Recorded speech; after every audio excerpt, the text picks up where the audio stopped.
Merhaba arkadaşlar. Size daha önce motivasyon ve disiplinle ilgili bir video hazırlamıştım. Burada disiplinin motivasyondan daha önemli olduğunu anlatmıştım size. Tabii bunu söylemek yapmaktan daha kolay. Zaten çoğu insan nasıl disipline edeceğini bilmiyor kendini.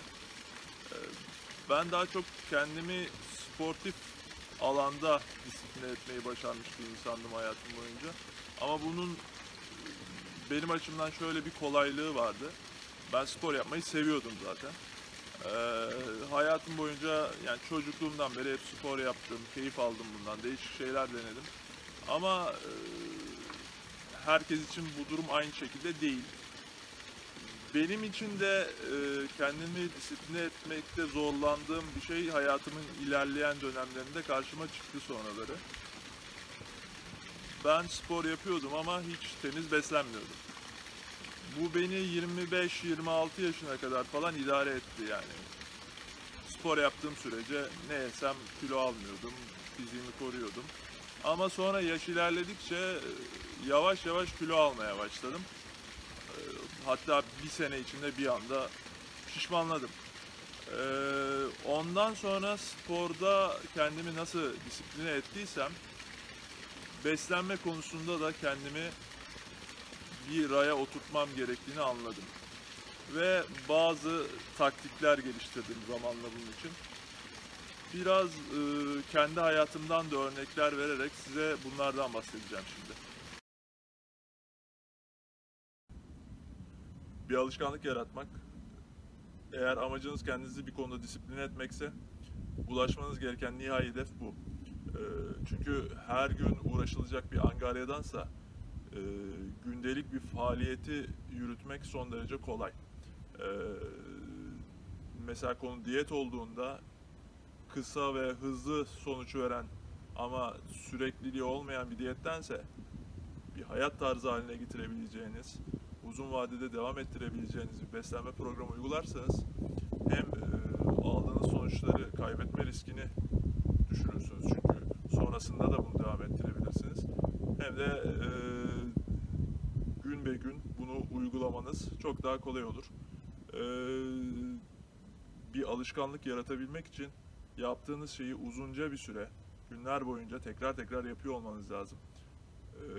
Bunu ne kadar hayat tarzı haline getirirseniz, ne kadar gündelik yaşamınıza adapte ederseniz o kadar kolay tekrar günler boyunca yapma şansınız olur.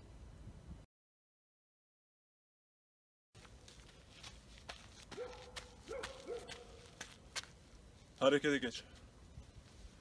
Antrenman ya da beslenme programı hiç fark etmez. Ne kadar mükemmel olursa olsun, eğer onu uygulamazsan bir çöp. İnsanların kendini motive etmeye çalışırken en çok takıldıkları nokta da bu. Çok harika planlar yapmaya çalışıyorlar. Çok detaylarla boğuşuyorlar. Çok fazla overanalyzing yapıyorlar. Ama neticede uygulamaya bir türlü geçemiyorlar. Doğru ya da yanlış, içinde küçük hatalar olabilir. Planın için küçük de olsa bir adım at. Onu yarın tekrarla, ondan sonraki gün tekrarla. Bu şekilde parça parça sürekli planını uygulamaya devam ettiğinde hem aşama kaydedeceksin, hem zamanla bu plan senin için bir alışkanlık haline gelecek. Alışkanlık haline getirdikten sonra da işler çok daha kolay olacak. Bir planım var, onu uygulamaya başladım. Gün be gün devam eden bir süreç bu. Ama insan duygusal bir varlık. Her gün aynı değil. Farklı dürtüler seni etkileyebilir. Mesela o gün sabah kalktın, bir diyet programın var. Yemen gereken şeyler var, yememen gereken şeyler var. Canın sana yasak olan şeylerden birini istedi. Böyle bir durumda düşün, dur ve düşün. Bir an düşün ve uzun vadedeki planını hatırla. Böyle yaparsan, verdiğin emeği de düşündüğünden o hatayı yapmayacaksın. Ya da tam aksi, sabah koşuya çıkmayı planladın. Ama uyandığında bir an canın istemediği gibi. Böyle durumlarda düşünme, hemen harekete geç. Kendini hemen sokağa at. Eğer düşünürsen negatif düşünceler, o beyninin tembelliği seni harekete geçmekten alıkoyabilir. Düşmeyi hemen kes ve harekete geç. Yani eğer amacının aksi yönde dürtüler karşına çıkarsa dur ve düşün. Ama önünde planının bir parçası varsa düşünme ve hemen harekete geç. İşleri karmaşıklaştırma. Elinde tabii ki uzun vadeli bir plan olmalı. Ama bu planın uzun vadedeki detaylarıyla başta kafanı çok fazla meşgul etme. Elinde o an yapacağın işe odaklan. Sadece overanalyzing yapmak işten kaytarmana ya da bırakmana neden olabilir. Burada bir öz eleştiri getireceğim kendime. Fark ettiyseniz bu videonun ilk bölümleri soğuk havada çekilmişti. Ama şu anda yağmura bakmayın, yaz mevsimindeyiz. Ben bu bahsettiğim prensibe bu video için uymadım. Ve bundan dolayı da bu videonun hazırlanması bu kadar gecikti.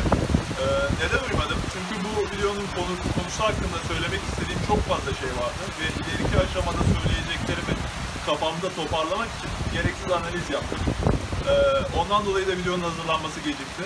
Ama böyle yapacağıma şimdiye kadar söylediklerimi paketleyip gerisini başka bir videoya bıraksaydım, yani önce elimdeki görevi bitirseydim, çoktan size bir şeyler söyleyebilmiş olurdum. Bunu maalesef ancak şimdi yapıyorum.